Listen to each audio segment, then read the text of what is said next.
I met Kobe Bryant when I was in high school. He said that basketball was 70% mental, 30% physical. And it's never been more true. This is 70-30 with Thomas Viglianco.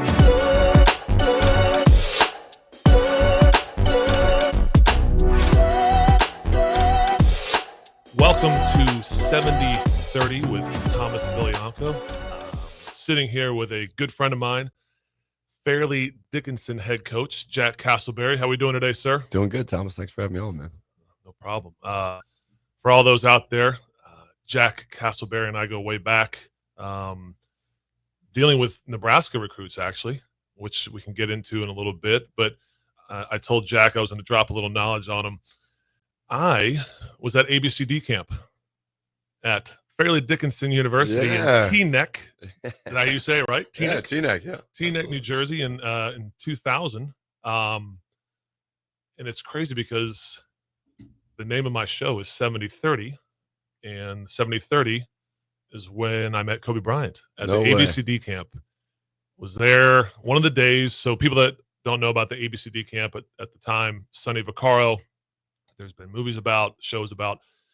He has this camp, ABCD camp, the best of the best in the world come to. And I was able to get invited to, very prestigious.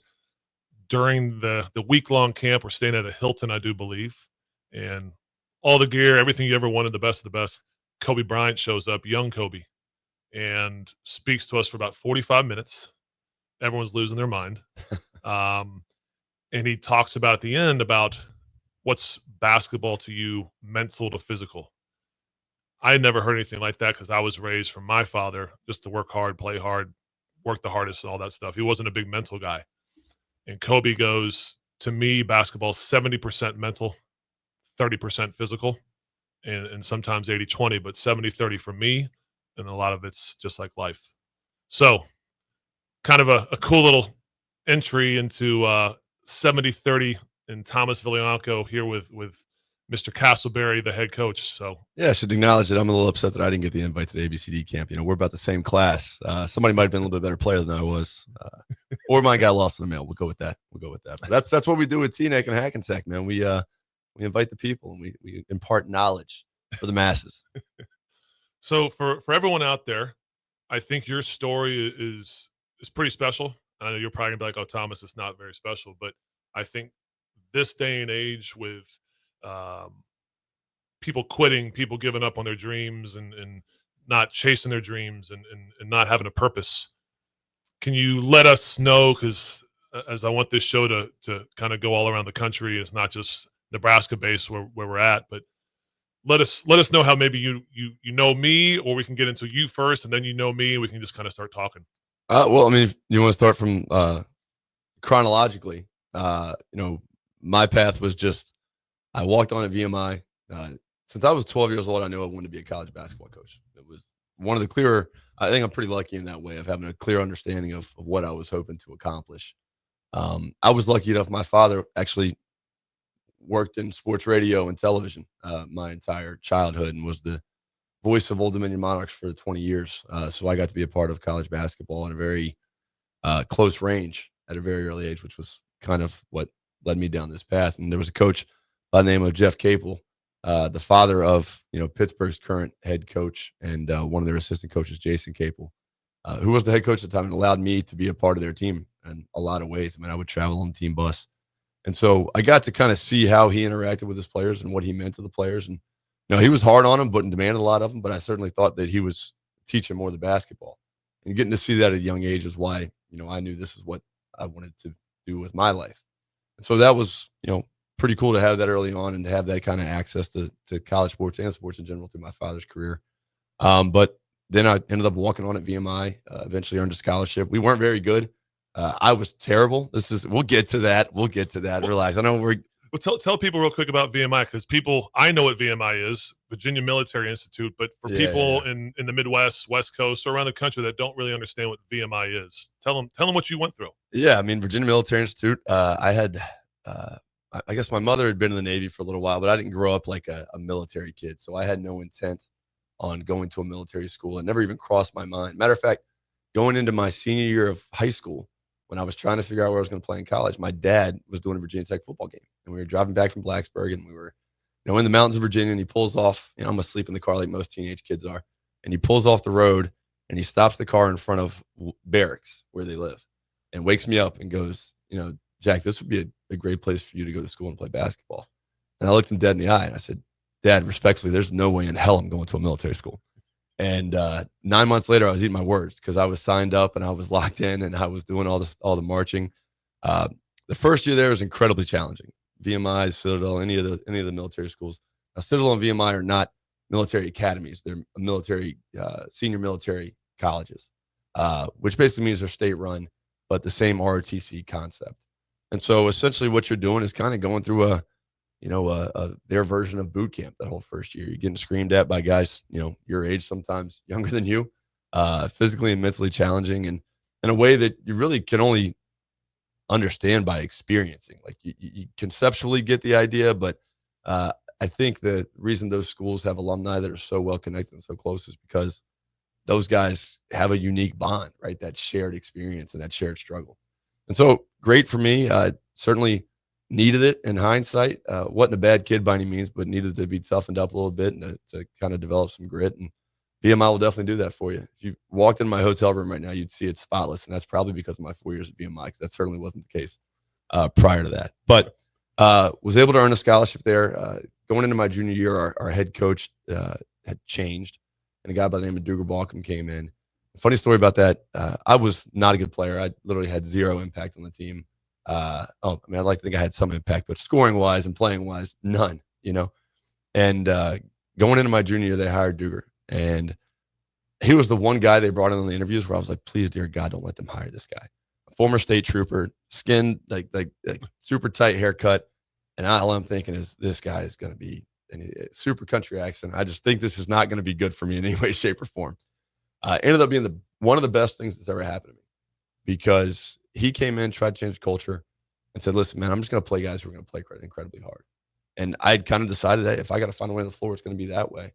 And so I ended up playing for him. We weren't very good junior year. Senior year, we ended up going to the conference championship game. He turned it around pretty quickly. A lot of that had to do with you guys at Birmingham Southern leaving the league, opening up an opportunity for us. And because of that, I ended up having a great relationship with him, and he employed me for the better part of 10 years as a coach. I was lucky enough to go to UT Martin right out of college and get a job as a GA there, making like $8,000, but this is what guys do to get into college basketball, right?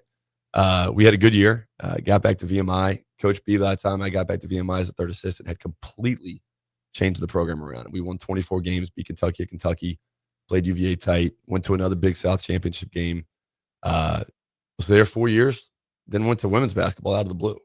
I had basically been the third assistant at VMI and was getting frustrated. You want your career to have this progression, when you think it's going to happen quicker than it does a lot of times. And the two guys that were ahead of me on staff, I'd played for them. So I didn't really see any upward movement there. Coach B had done an incredible job, but didn't seem to be getting any sniffs at any other higher level jobs. And so my best friend's sister got the head job at Siena. My buddy said, hey, would you ever consider women's basketball? At first I said, no, I just never thought about it. But lo and behold, I went and talked to her, and she was pretty sharp. Allie Jacks was her name and is her name. And she's currently associate head coach at Rhode Island, and went to work for her for 2 years. It was great. It actually made me a much better basketball coach. The reason I would say that is that in my experience, at that point in time, guys were growing up watching the game, right? And the girls that I had coached at that point in time watched the game, but not the same way at that level. Like they didn't move the same way that most players would move. Now you come watch Nebraska women's basketball. Those girls are playing, right? And they're moving. That's where I was at Siena at that point in time. It felt like it was dealing with a little bit different level of basketball. I mean, obviously it is. But the best part about that was it made me be that much more detailed as a coach and as in the training role as the player development guy, and so grew a lot from that. Some of the toughest people I've ever coached were on those two women's basketball teams. There's a girl, Teresa Coles, where if I had to start a team tomorrow and she had eligibility left, I'd try to bring her back because she was that tough and that good. Got out of women's basketball, got out of coaching altogether. Said, hey, this career is not what I was hoping for. I had a serious girlfriend at the time, my wife, Kara. It was a good decision because she's currently my wife. Moved to Philadelphia and got into financial planning with a VMI alum named Richard Hewitt, who's a big supporter of athletics and a good friend of mine. And did that for 2 years. Actually liked it, but just missed being in a gym. And so I started volunteering at Cardinal O'Hara High School in Philadelphia. We were not very good. And lo and behold, I found myself going to middle school gyms on the weekend, trying to go to those tournaments, trying to recruit those kids to Cardinal O'Hara. And I remember thinking to myself, well, I could be doing this and getting paid to do it, not trying to cut out of my job to do it. And so I was lucky enough that my head coach, Duger Balkman, had left VMI and gone to the Citadel. Even though they were rivals, it was a little bit better situation for him. And he told me he had a Dobo job open, making not much money, but I was desperate to get back in. So I begged my wife, hey, can I do this? I don't think I'll forgive myself if I don't try this one more time. And she was nice enough to let me try it one more time and got on board and was there 6 years.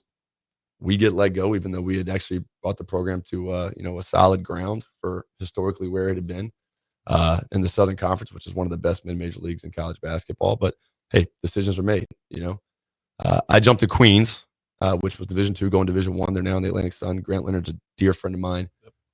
He had hired me on as soon as he got the job.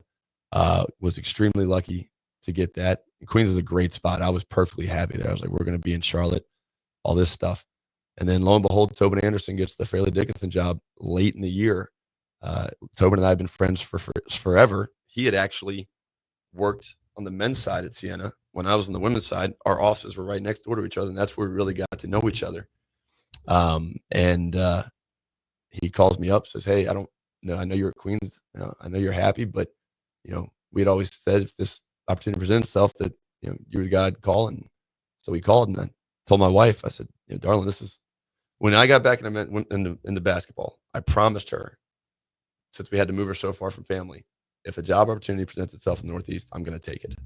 And so I took it. And I'd be kicking myself if I hadn't, because we go to the NCAA tournament, we beat Purdue, and everybody's lives change. And that's how we get to here. It's in a short amount of time that I have you here. Obviously, it's a lengthy story, but for what I'm trying to do on my show is tell stories and people's lives that have had impact and have taken chances.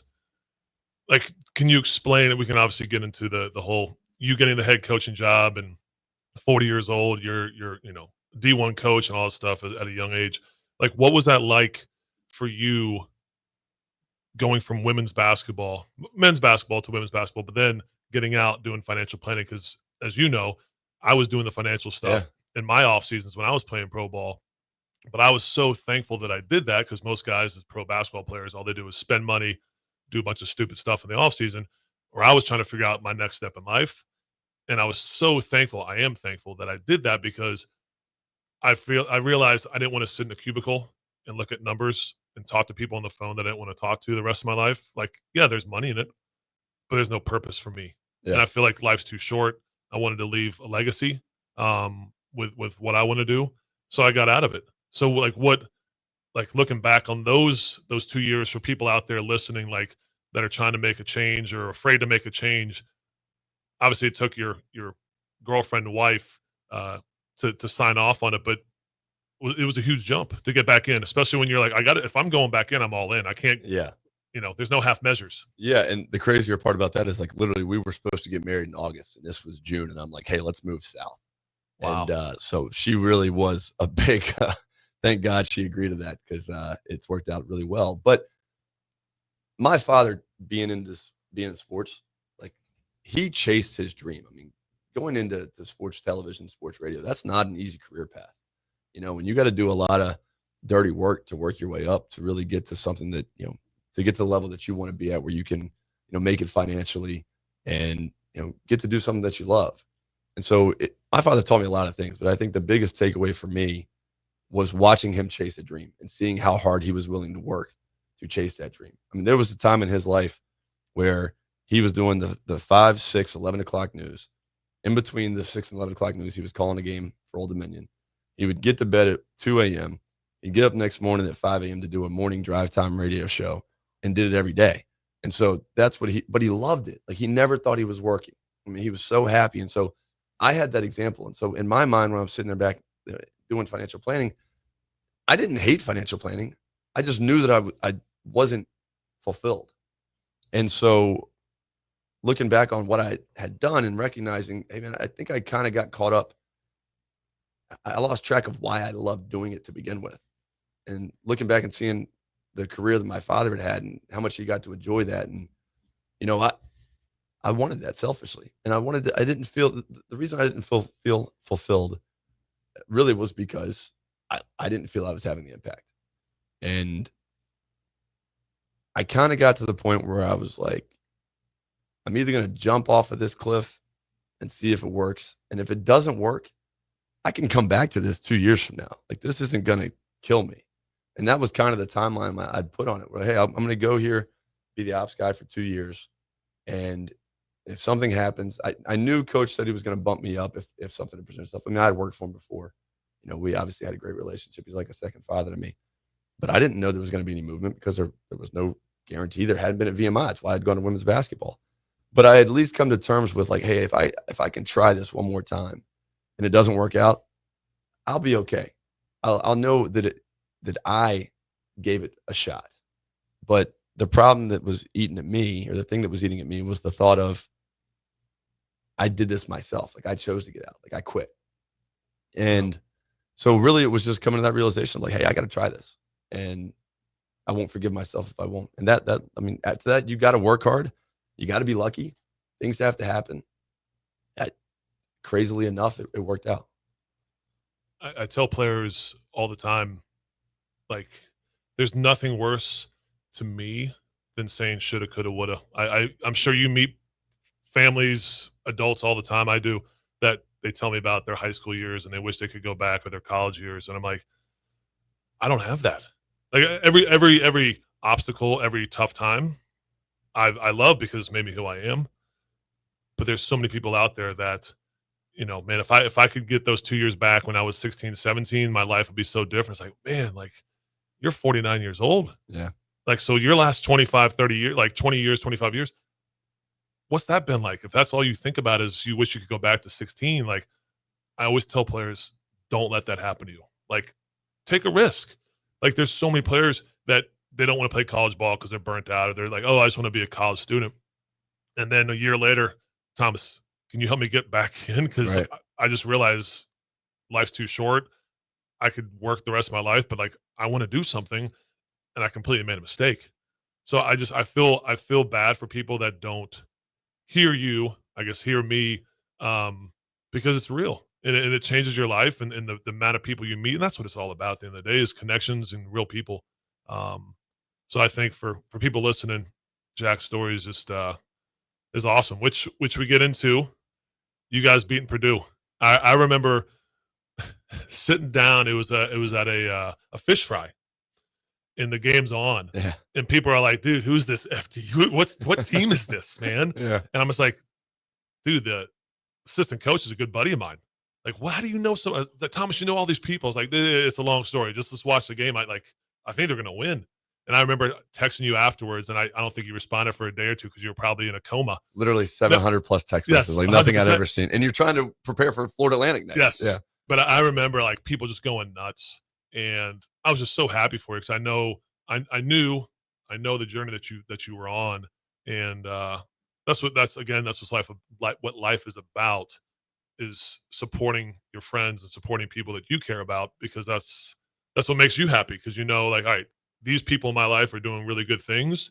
And even in the coaching world, where it gets so crazy, when I don't talk to certain coaches for 6 months, you pick it back up tomorrow or today. Yeah. And but what was that like? If you can give me, like, a minute before the clock struck, or the next 10 hours after that huge win. Yeah. Well, first of all, we could start where Tobin went on national television and told everybody that the more I watch film, the more I think we can beat them. And all the assistants get on the bus after we won the first 4 game and go, dude, what the hell did you just do to us? Like, they don't need extra ammunition.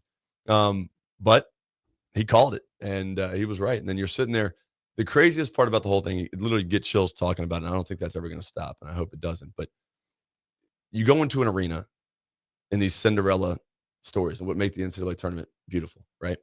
And nobody knows who you are. Yet there's 20,000 people in an arena, and we're playing in Columbus, Ohio. So 9,000 of those are Purdue fans, and the 30-point underdog, like something ridiculous. What do you remember what it was, Charlie? 23. 23. That's only because it's neutral site in the NCAA tournament. But we're sitting there, and all of a sudden, these people who have no idea who you are chanting FDU. Like, they don't even know, like you said, they don't know what FDU stands for. They don't know that it's Fairleigh Dickinson University. They don't know where it's located, but they know that somebody has a chance to beat Goliath. And you're sitting there and you're like looking around the arena going, holy cow, this is actually happening. So it was incredible. And it's a feeling that you won't forget. The best part has been hearing stories like yours, where people tell you, hey, I was in this bar in California and the whole bar was going nuts. And all you're doing is playing a basketball game. And that's like where it's hard to not get romantic about sports, and specifically the NCAA tournament, because who doesn't go around feeling like David? Most people don't feel like Goliath, you know? And so there's a story there that people connect with, and that's why it's so exciting. For people out there that, want to get into coaching, want to chase their dreams and whatever, volleyball, basketball, softball, football, whatever it is, what Jack was just describing, Coach Castleberry, there's no other feeling. Like what you're saying, I can put myself there. You dressed in your suit, looking around, almost like you're gladiator, like you're in the arena and you're looking around, people just chanting, and it's like you're floating. And like that stuff would happen to me.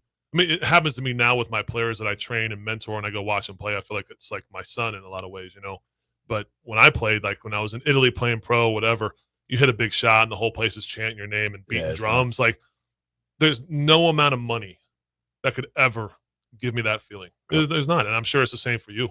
Yeah, we should also throw in here, like you hit a bunch of jumpers against us when we played against each other near Birmingham Southern and VMI, and we get our doors kicked in by Birmingham Southern. Literally, when you guys left the league, our head coach was in a Macy's fist pumping for about 15 minutes because he knew there was a real shot at actually getting close to a championship.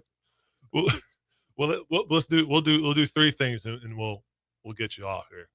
We'll start with you reaching out to me and how we started our friendship. Get back to Fairleigh Dickinson and you being the head coach now and getting the head job, and then kind of what you see, like maybe the landscape over the next several years with NIL and mid-major, low-major stuff, and we'll finish with that. So if you want to maybe touch on how our friendship started.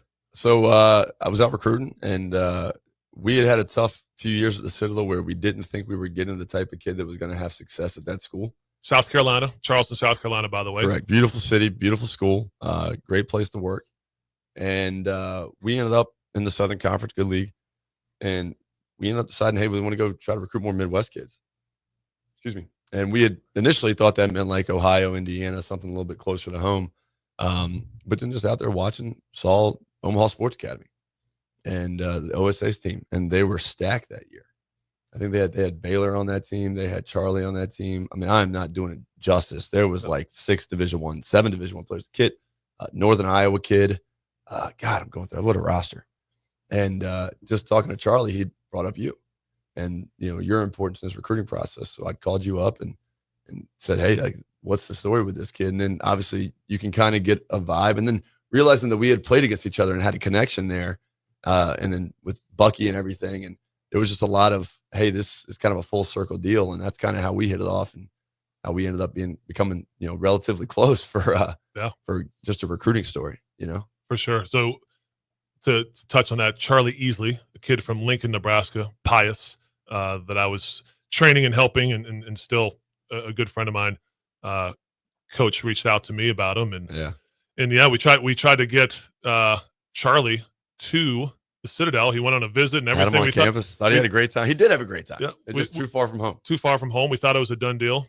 Charlie ends up walking on at Nebraska. Yep. And now Charlie's playing pro ball in Spain, which is awesome for him. Went to South Dakota State, had a solid career with Coach Hendo up there at South Dakota State. But it's so cool because you reaching out, not being afraid, which kind of seems like your life story, taking chances, and now we're here. And there's other players, Josiah Alec. I wish we had him. I was dying for him. And correct me if I'm wrong, but the reason that he went to UMKC is because of you and me. Because correct. You told I told Lucas. Lucas McKay, who's the assistant coach at Clemson. Yep. They were getting the UMKC job, the Roos down in Kansas City. So this is the kind of class act coach that Coach Castleberry is.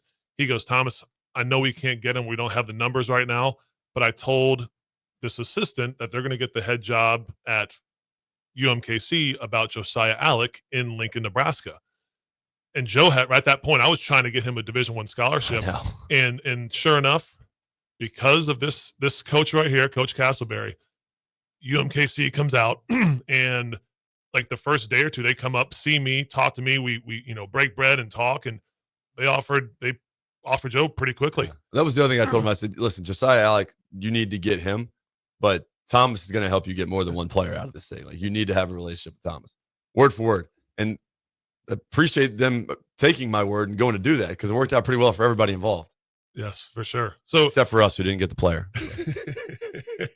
but like Nebraska. That right there is like it's just come full circle stuff. Like the guy on the East Coast that I played against that I didn't know I played against in college is reaching out to an assistant coach who's getting to be an assistant coach at UMKC, a player in Lincoln, Nebraska, of all places. Yeah. Like Jack didn't have to do that. But clearly from our talks and our conversations and helping each other, he trusted me and I trusted him. And again, that's hard to find. Well, I think it just comes down to like Lucas is salt of the earth dude too, So it's just finding people that you really vibe with, that you think are good people. And, college basketball's got, just like any profession, there's good dudes and there's dudes that aren't great. Yep, 100%. And you just kind of got to find what your group is, where you fit in. And I think that I've been lucky enough to surround myself with people that genuinely care about players and do the job the right way. It doesn't mean we don't make mistakes, but knew that if just in Josiah, hearing Josiah's story, right, like that had an impact on me too. And even though he can't come play for us, how can you help him out? I mean, he was deserving. He was that good a player, and it was a perfect marriage for everybody involved there. And to see him end up in Nebraska, and then we roll in on the bus here. I told you, so we rolled in on the bus, and the first thing I see is his sister on a billboard for the volleyball team. I'm like, what in the world is this? This is so cool. No. That was really, and then I didn't tell you this. We're exiting, or they're exiting the gym yesterday as we go into practice. Josiah's walking across the gym. I walked up and said, hey, man, you're not going to remember me, but 6 years ago, I was trying to get you to come to the Citadel. It was very cool to have that connection. No, that's awesome, man.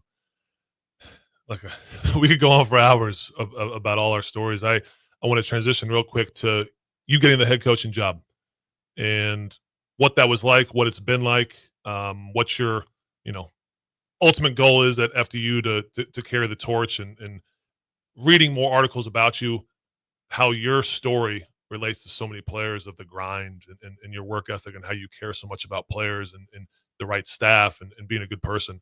Like, if you can tell us just real quick about getting the job and like your mission at FDU. Yeah. You know what? I didn't know if I was going to get the job or not. I knew I had a good relationship with the administration, but I'm not from the Northeast. And so I thought I'd only been up here 1 year. I didn't know if they'd be willing to take a chance on that just because of the recruiting ties and what that would look like. So when Tobin got the job, my first thought was, hey, let's go to Iona. I'm good to go. Let's do this thing. It's going to be a good situation. And Tobin said, hey, listen, I'm going to recommend you for the job here. I said, well, that'd be great, but I don't know this is going to happen. And by the end of the day, I was the head coach at FDU. It was incredible. I couldn't believe that there was that much energy behind it. And I was extremely thankful. Our administration is incredible. We are a smaller school, and we certainly don't have the resources a lot of other players, but we have guys that think outside the box and make it as big time as it can be. Like our locker room, I'd put it up against anybody's. Our lounge area, there was the story was that we watched film in a shower. Literally, we did. Like, we watched film in the team showers the year we beat Purdue. That does not look like a shower anymore. That thing looks sweet. It is a nice lounge area for our guys to hang out. I got a PS5 and everything. But that just comes from having administrators who want to invest. Our school president gets the benefits of college basketball. And so I've been really lucky to have that type of backing in this first 2 years. Big thing that I think helped prepare me for college basketball, being a head coach, I went to the Jay Billis Clinic. There's this thing he does, the Jay Billis Coaches Leadership Program.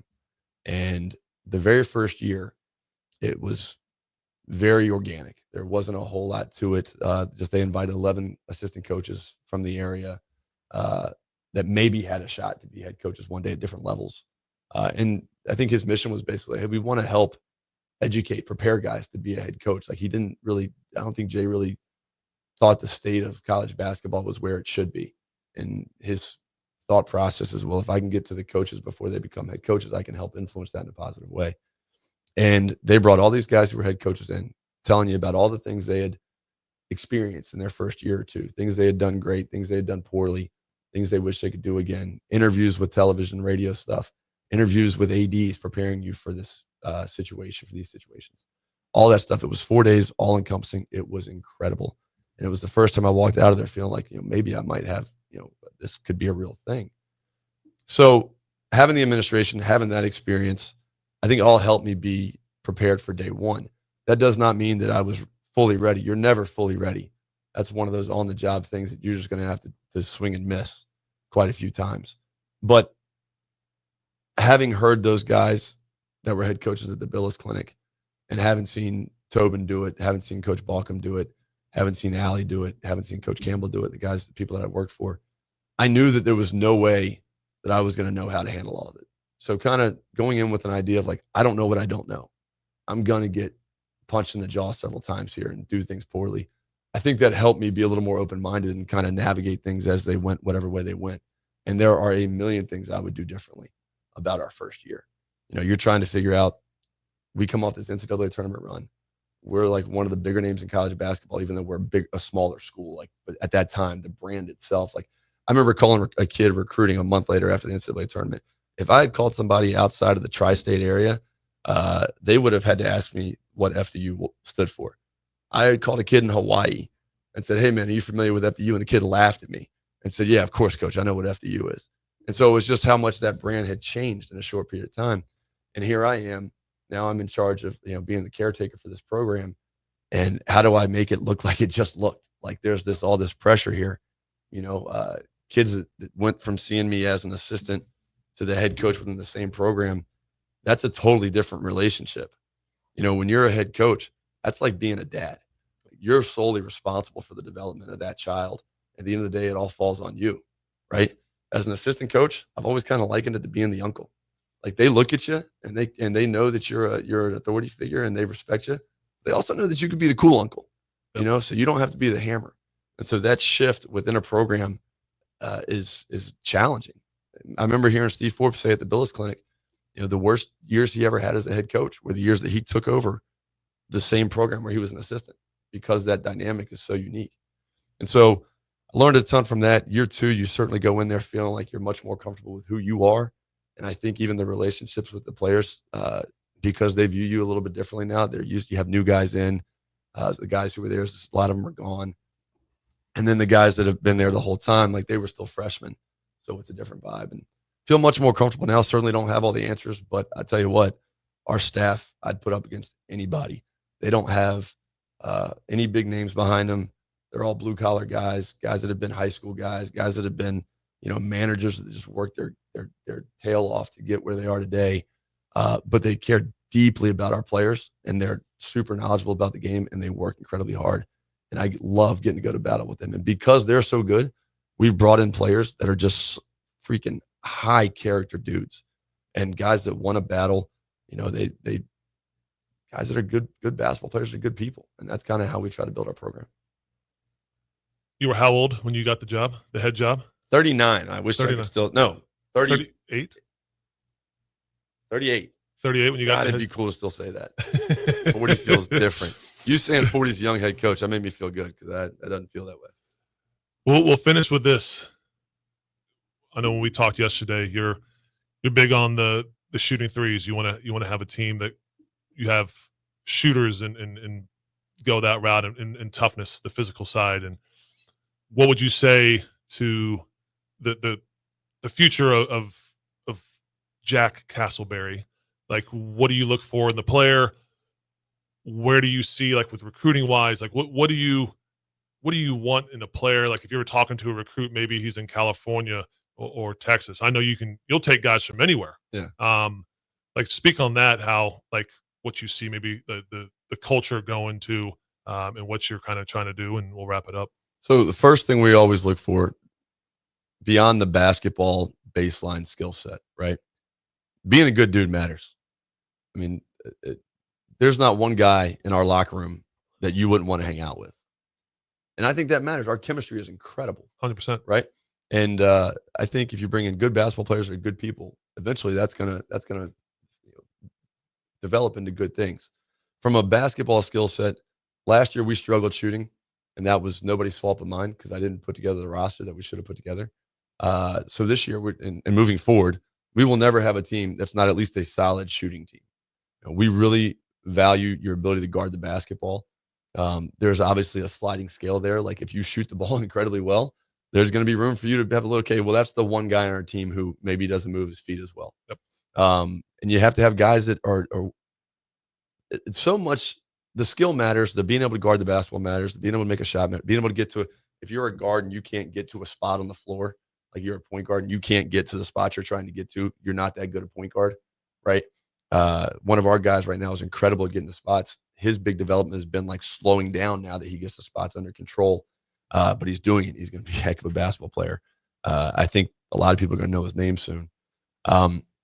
But all those things matter, but it's mind-blowing at the end of the day how much the psychology of a player matters, right? Like how much can they handle adversity? You get to college, it gets challenging. And what you find, I think, in a college basketball player and even most career paths in life, and I certainly don't want to come up here and sound like I'm preaching or like I have all the answers because I don't. But the older you get, the more you realize, like, man, just having endurance and the ability to like keep fighting, usually it filters out the crowd and you become a pretty good player or pretty good in whatever career path you are if you're just willing to hang around and keep fighting. That's what Tom Brady said in his acceptance speech or whatever the big speech was within the last year of like showing up every day and working hard. Like you think that's the easiest thing. It's really one of the hardest things and nobody wants to do it. And especially this generation, most guys and girls want to quit and tap out early and not see it through. And I feel like if you do that this generation, you're so far ahead of the curve because most people just don't want to do that. We'll say this. What would you tell youth kids and parents right now? We'll sign off on this. This will be your last thing. I'll say something and we'll be done. What would you say to the youth, development wise, importance wise? One thing, two things that you'd say as a college coach and all this stuff you're saying. To the parents. To the parents / players. To the players, work hard, be coachable. The coaches are not doing anything that is not to try to help you. To the parents, just tell your kid to keep working hard, encourage them to have fun, and don't make it more than it has to be. The coaching from the stands doesn't help anybody. There's been very good players who I've watched a mom go berserk on the sidelines and said, there's no way we're recruiting that kid because that is, my college coach used to always say red flags don't go down. And so if there's a red flag, that ain't going to go away just because he's coming to play basketball for us. Be about winning. Like players that are like, this being a pro. Okay. I tell our guys this all the time. Like pro teams want to recruit from winning programs because there is something to be said for knowing how to win and knowing what that is. It's not just you can average 20 points on a terrible team. Yeah, there might be a spot for you somewhere, but really they want you to score 20 points on a team that wins, or they want you to score 13 on a team that wins and know you know how to play basketball. We do the same thing in our recruiting. Like it matters what program you come from, not because it needs to have a name behind it. And there's certainly guys that come from programs that don't, have the same recognition of other programs, but we want to know that you've been a part of winning, even if it is just winning your district every year. Like that stuff matters because you've had to sacrifice for the greater good in all likelihood. And that's, winning breeds winning. And so we're trying to build a program with guys that know how to win. Coach Castleberry, I truly appreciate you coming on today. Like I said, we go way back. Very proud of you, of your trajectory. Thanks, man. Nothing but the best for FDU and for all those recruits and families out there. New Jersey isn't that far away. Like I said, I had one of the best experiences of my life in Teaneck, New Jersey, Fairleigh Dickinson University, when I met Kobe and was with some of the best players of the country for 5 days. But it's all about right fit. It's about the right staff, and it's not that easy to find. And if you have to go far away from home, I went 13 hours away from home to William and Mary for my first college.